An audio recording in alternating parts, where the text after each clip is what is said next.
让开，让开，让开，让开！哎，这是谁呀？啊，快看，这是谁呀？啊！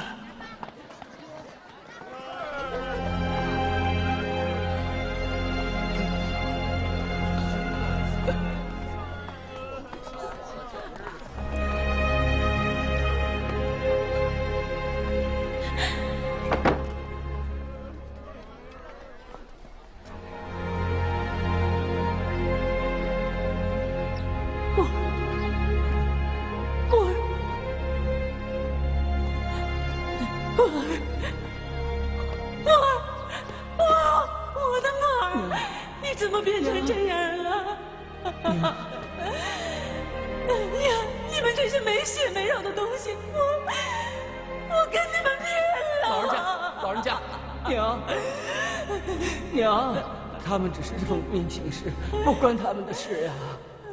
娘，是怪孩儿，是颜柔过呀。从小娘没打过你一个手指头啊！他们现在把你打成这样，娘能不心疼吗？哎呀，娘，哎呀，老天爷呀！你快睁开眼呐，看看吧。娘，孩儿到了这步田地，自知无望，孩儿只是再也受不了大唐的勾当，我生不如死啊，娘！各位官差，求你们回去跟县官说说，千万不能再打我的孩子了，他受不了了。要用刑，就让老身带他去吧。老身带他受，我求求你，老人家，我求求你了。俗话说，死罪好受，活罪难熬啊。要让你儿子免受活罪，倒也不难，只要帮你儿子找到那件血衣，案子就结了。案子一结，就不用再过堂了，也就不会再受这份活罪了。什么血衣？娘，反正孩儿这个样子你也看到了，交出血衣，孩儿是死罪一条；交不出血衣，孩儿是死罪活罪都得受啊！木儿，别说了。娘，与其被他们活活打死，倒不如干干脆脆。儿啊，别说了，别说了。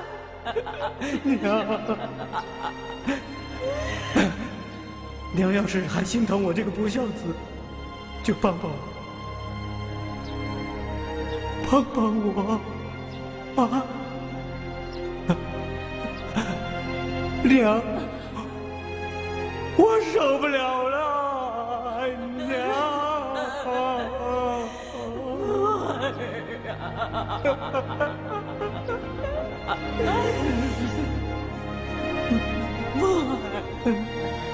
老人家，县官老爷让我给您传句话：只要曹沫早交出血衣，早定案，他兴许会看在你老没人照料的份上，想办法免你儿子一死。如果没有找到血衣，案子就结不了，就免不了要一次次的过堂了。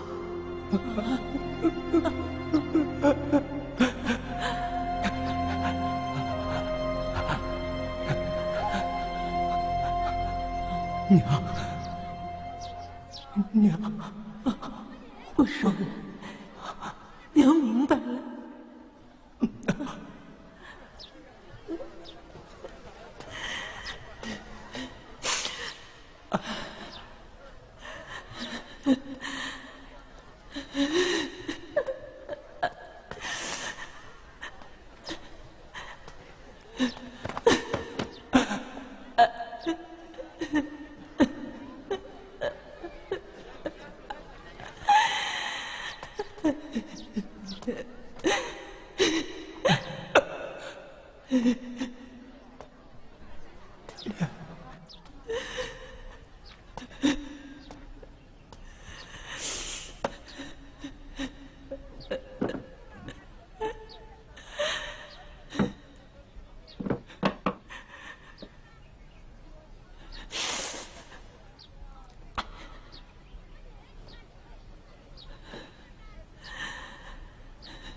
娘，墨儿，你要记住，如果县官言而无信的话，娘是不会让你一个人走。娘，你生儿养儿几十年，孩儿此生却不能报答，孩儿下辈子再也不投胎做人，做牛做马，报答您养育之恩。墨儿，你住口！来世，你还要投在娘的怀里，还做娘的儿子。下辈子，娘不会让你再受这样的苦。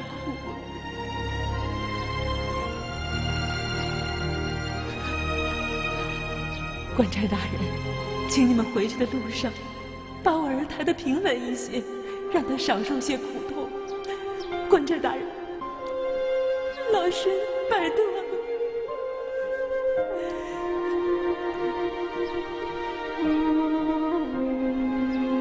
慧雅，抬稳一点。子母手中线，游子身上衣。临行密密缝，意恐迟迟归。谁言寸草心，报得三春晖。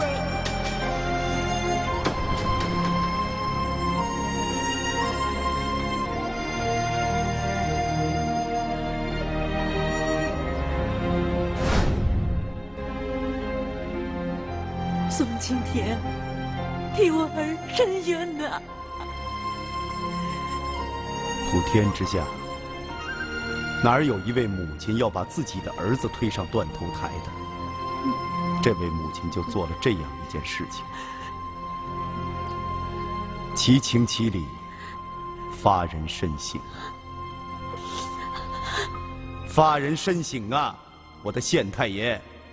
宋大人，如果你要证明曹沫无罪，卑职心悦诚服。本官不仅要证明曹沫无罪，还要证明另外一个人有罪。那杀害王嗣的凶手，如果不是曹沫，一定另有其人。想必宋大人已经知道真凶是谁了。大人，启禀大人，卑职奉命，已将河西村李正拘传到堂。什么？报案的李正？吴大人，对这种小人，我倒觉着你应该拿出点行堂的威风来。升堂吧。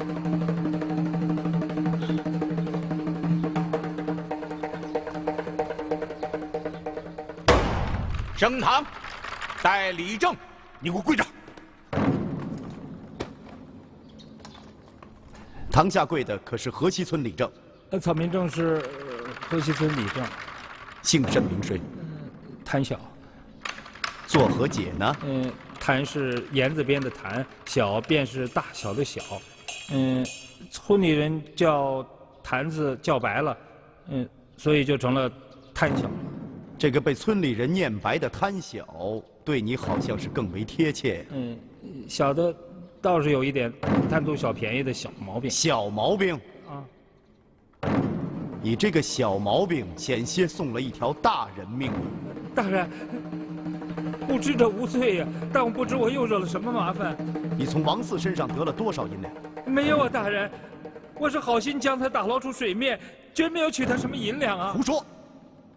王嗣那天进山是去收取货银的，他回来的路上身边一定带着足以让你眼红的银两。没有，没有，绝对没有。谭小，果真是你谋财害命！来呀，吴大人。怎么吴大人一坐刑堂，来不来就愿意动刑啊？问清楚了，问清楚了，再打不迟。谢大人，宋大人，在下大小也是个理正，绝对没有那种杀人劫财之事啊！本官知道你不是凶手，否则你根本就不会报案。是。但是你干了一件法所不容的事情，险些酿成大祸。那天你行至案发地，发现尸体，而且尸体必然是扑卧于水面。时当正午，地上没有其他行人，你将尸体打捞上来，发现银袋，顿起贪念，你将银袋藏在了河边的杂草丛中，然后才去报案。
不好啦！淹死人了！淹人了！淹死人了！天黑之后，你来到河边，取出银袋，意外之财让你心花怒放。于是你根本没有回家，而是乘兴去了城里的春宵楼。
谁呢？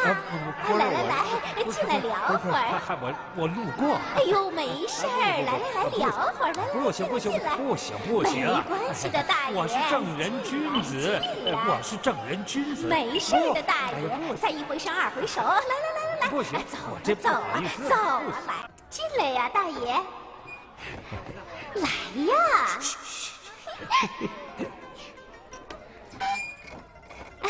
过来呀。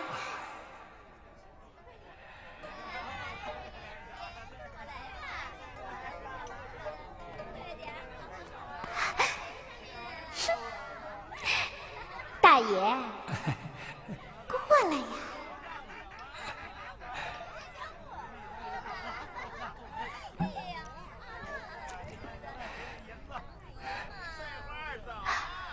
哎呦，大爷，您这是怎么了？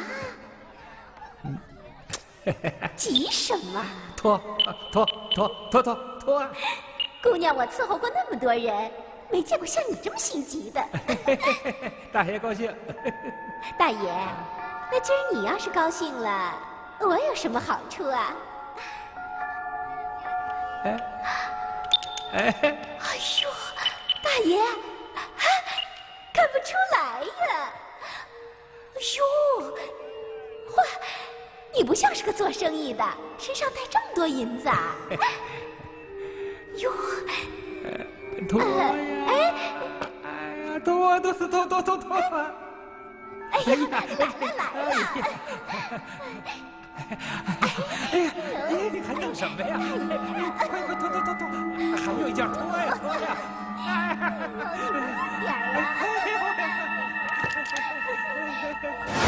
这位姑娘可以作证，我明明呢是把这银袋子放在桌子上。谁借你银袋子了？谁借你银袋子了？姑娘，你怎么这么说话？我明明把这银袋子哗啦哗啦哗啦的给你抖过。这位客官，您别空着手来光占便宜，反诬陷我们是贼！来人，把他给我轰出去！出去！好，不用轰，我自己出去啊。我的东西就放在这儿。赶紧走吧！快走，快走！走吧！也不用撵我，直接走。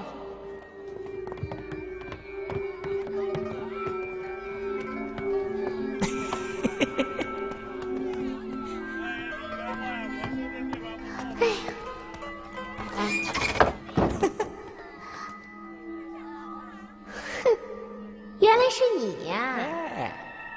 螳螂捕蝉，黄雀在后，没想到吧？啊？算了吧，我一看那人丢了银子，我就知道准是你干的。这招叫做顺手牵羊。那银子可不能独吞啊！哎呀，赶紧数数吧。啊！哎呦，这么多呀！这袋子上还有字儿呢。我看看。嘿，这两个字我倒认识，一个是王八的王，一个是1、2、3、4的4。这个人怎么取这么奇怪的个名字啊？这个银袋子是用什么布做的？这么柔软光滑啊？那是上好的绸缎。哦，嘿嘿，正好拆了，回家给老婆做个裤衩儿啊！哟，真有你的！哎呀，对了，踩点的事定了没有啊？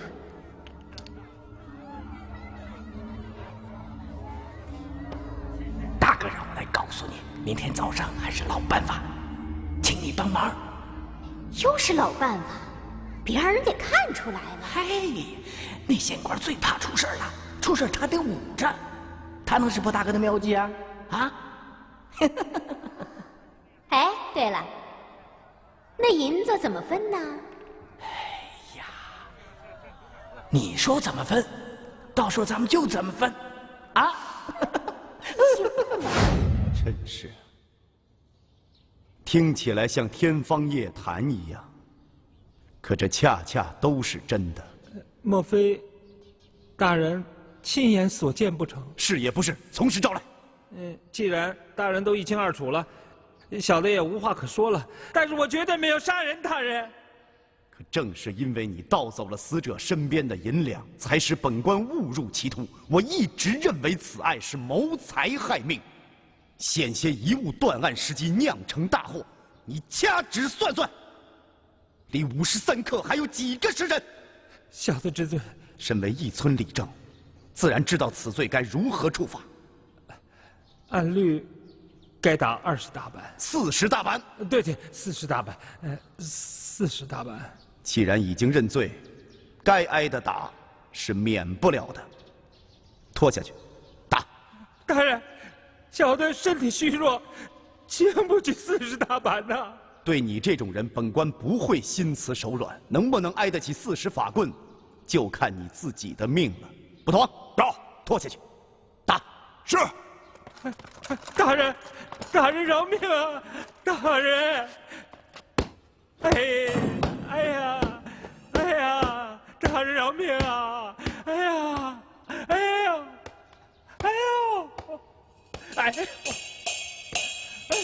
宋大人，这个李正确实是可恶之极，但是杀害王四的凶手，本案无凶手。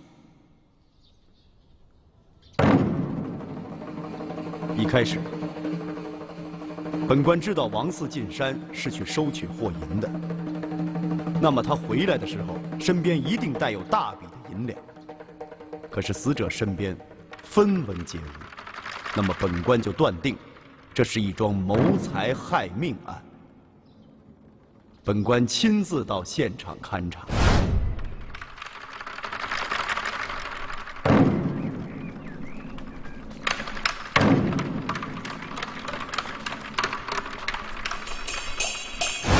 然而，那个河埠头是平常行人必经之路啊，死者的尸体不可能在那儿浸泡3天以上。那么，本官断定，此处不是案发的第一现场。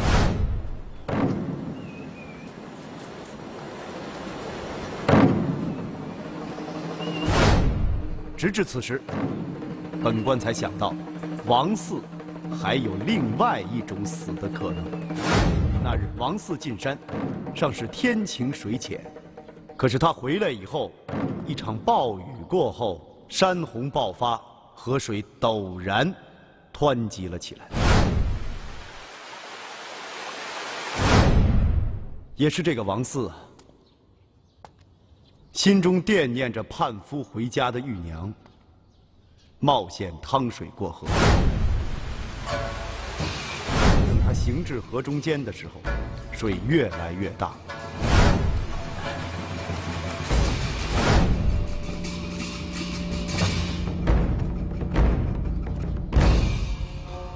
终于不幸失足落水。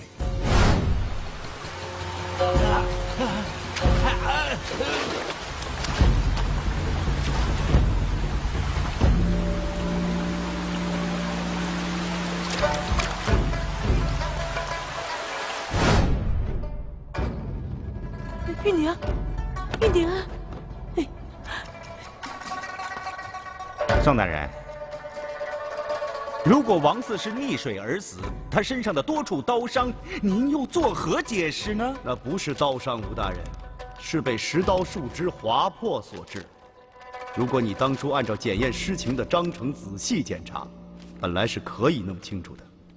宋大人，可是这个有什么疑虑可以说。如果王嗣是溺水而死，卑职以为，那也就是一种假设和推断，并没有目击的证人。言之有理呀，吴大人。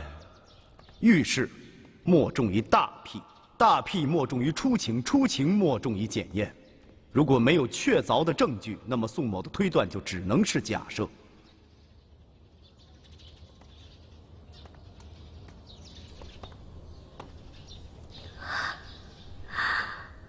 要想获得确凿的证据，必须得到玉娘的首肯。玉娘，在。本官要开棺验尸。四郎，玉娘原不肯答应官府开棺的，我怕惊了你九泉之下的阴魂。可我知道，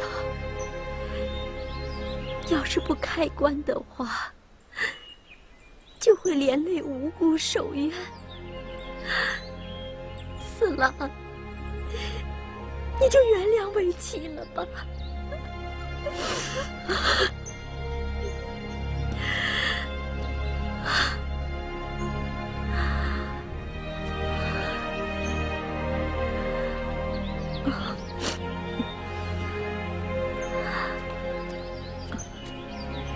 宋大人，我已经跟四郎说好了，他不会怪罪的。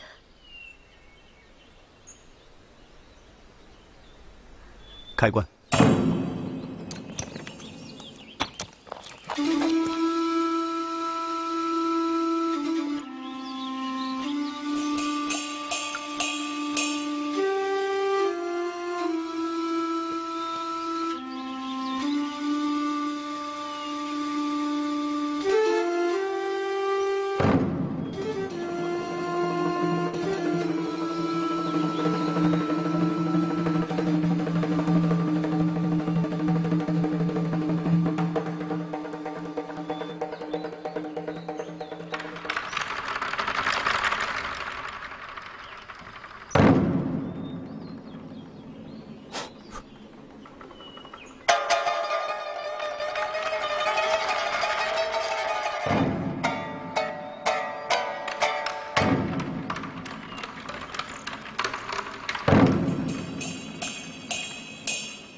王嗣之死，到底是不慎落水，还是死后抛尸？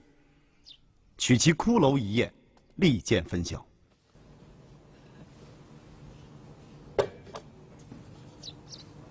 验窟，需先取验醋将骷髅洗净。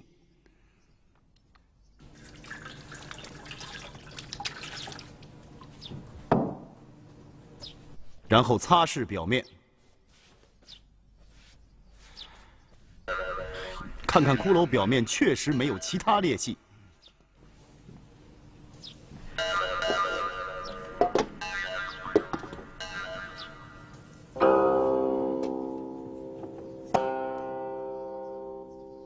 然后，取热汤，从顶门穴灌入。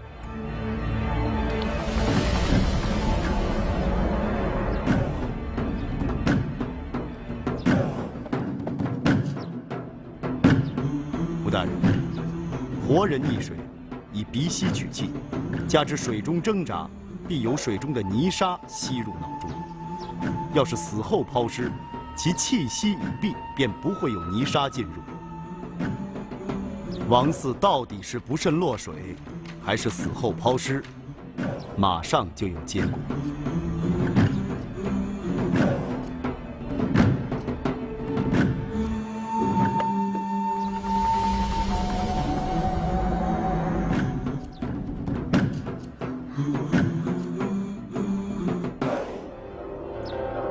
吴大人，不知本官用这个漏窟法得出的结论，是否令你信服啊？卑职五体投地，卑职也觉得惭愧得很，因为当时未按尸检章程细做检验，险些酿成千古奇冤呐。好在本案无凶手。不对，本案有凶手。本案有凶手？吴大人，你忘了刚才本官曾经说过，不仅要证明曹沫无罪，还要证明一个人有罪。王嗣之死确无凶手，但这个曹沫之冤，却是有凶手的。这个凶手不是别人，就是吴知县你呀。我？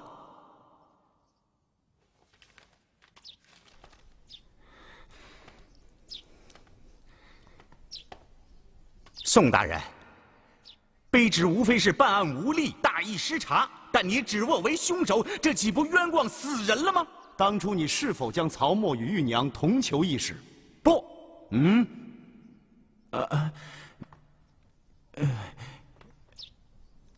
对，因为当时监内确实没有女牢啊。你胡说！吴苗水，一开始你就把本案定为通奸杀人，求供心切，你就严刑逼供。3考之下不得口供，你就独出心裁，将玉娘与曹沫同囚一室。吴苗水，那么在你想来，既是奸夫淫妇，夜半无人之时，总要串供商量。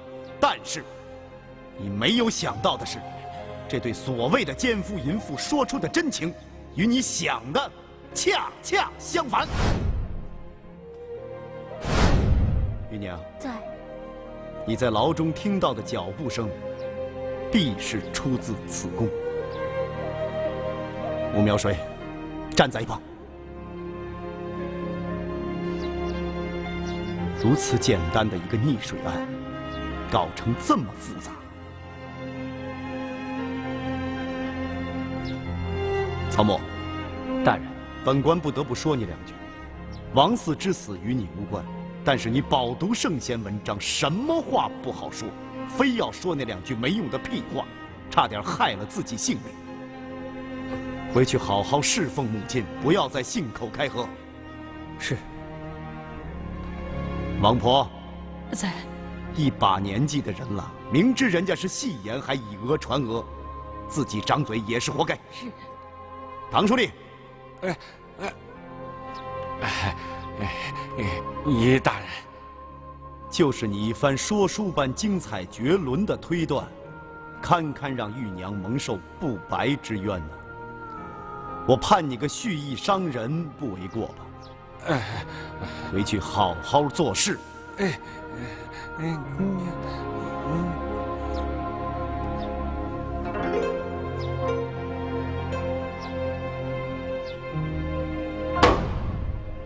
吴苗水，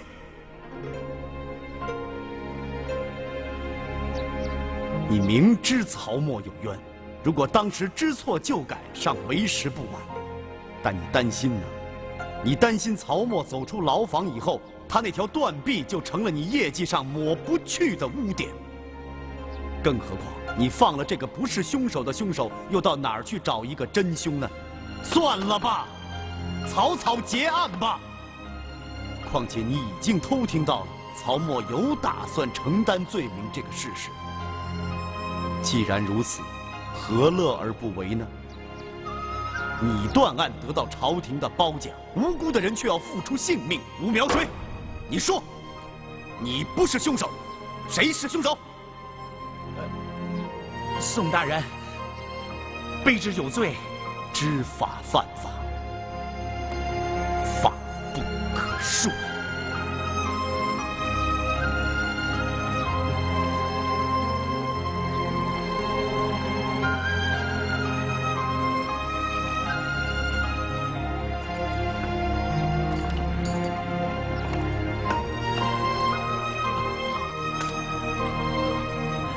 娘，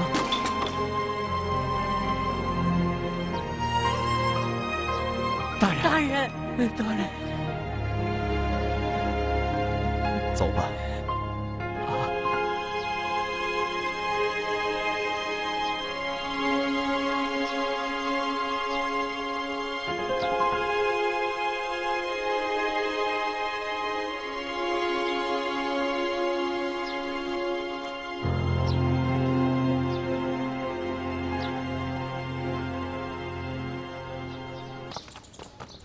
大人，宋大人，宋大人，宋大人，你这么着就回州府了？哎呀，唐书吏，我刚说要差人去找你啊。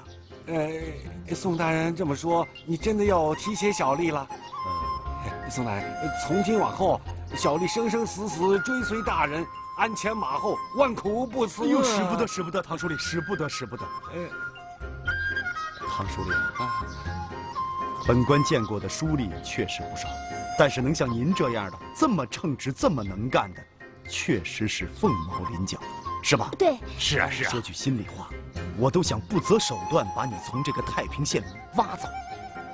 可是仔细一想，不可呀，不可呀！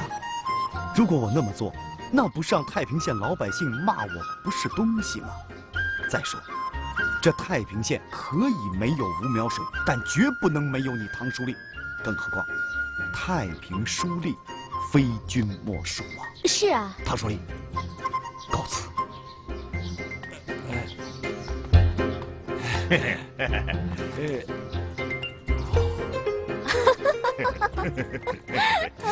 笑什么笑？那个自作聪明的唐书吏啊，被你哄得一愣一愣的。他那表情，大人是不是要提携小人呢？还笑，还笑！你们这些人就是幸灾乐祸嘛！哎，谁给我备的车啊？我从来不坐车的。可是宋大人现在还骑得了马吗？夫人，夫人怎么来了？夫人听说大人病了，特意跑来接您的。夫人，你不是回临安娘家了吗？你还好意思说呢？你整天鼓捣那些吓死人的东西，谁还敢往你的房间里进呢？这就是大人的不对了。哎，你把夫人吓得跑回了娘家，这要是换别人家的千金小姐，哎，你就算跪在人家3天3夜，人也不一定回来。咱家夫人可好，一听说大人病了，立马跑回来，亲自来接你，是吧？你看，夫人回来就回来吧，让她嘴里说出这么多没用的东西来啊！那就不说了，上车吧。好好。你病得怎么样？重吗？嗨，你别听那丫头瞎说，就是有点累，没事儿。哎，什么东西啊？没有，这是一个古董啊，古董。哎，对了，上个月父亲晋升为吏部侍郎了。那就是2品大员了。嗯，可喜可贺，可喜可贺呀！父亲想请你回京一趟。大摆宴席，庆贺荣升。是啊，这也是京城官家的惯例嘛。夫人，可能宋慈这回又要让岳父大人失望了。怎么了？我就不去凑那个热闹了。你不想去啊？不是不想去，这不是亡命在身吗？不能擅离职守啊！你这是借口。随你怎么说吧，反正我不去，也不会影响岳父大人荣升嘛。我真是不明白你，父亲在京城为你谋个差事，是一心为你好，你怎么像父亲得罪了你似的？官人呐，你有没有想过，父亲这样做是为了谁？当然是诚心诚意想提携你一把，不要总是弄得像他要害你似的，好吗？提携？我刚刚离开的太平县有个书吏，很希望有人提携，但他是一碗捞不起的烂糊面，怎么提携？你是一碗捞不起的烂糊面吗？我当然不是，但是我也不想揪着任何人的龙尾巴上天。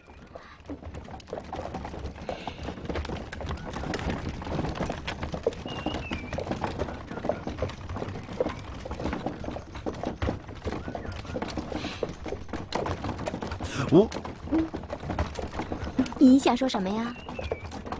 不说了，反正说了你也不爱听。你就没对我说过太多好听的话。说吧。玉珍，岳父大人把官位看得比什么都重，这我本身就不敢恭维。站住！站住！你想干什么？宋慈，你下来，我跟你有话说。你想干什么？我跟宋提刑有话说。宋慈，别以为你凭着你那点验尸验伤的雕虫小技，你就可以平尽天下冤狱，澄清玉宇了。我拦住他，你们快走！我告诉你，别说一个宋慈，就是10个8个，也就想把这浑浊的世道变得天朗水清。我这回让你给我绊了个跟头，但是你记住，我不服你。我吴苗水一定在官场上还会跟你见面，我还会跟你见面的，你记住。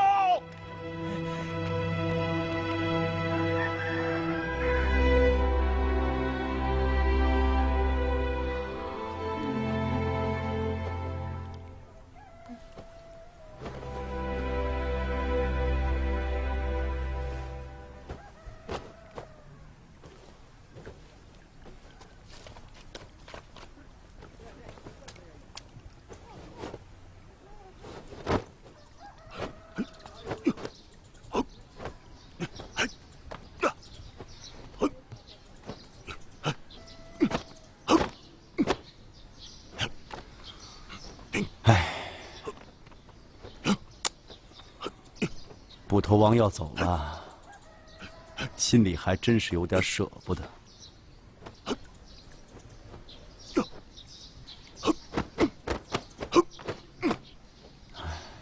英姑呢？哦，他给捕头王准备行李呢。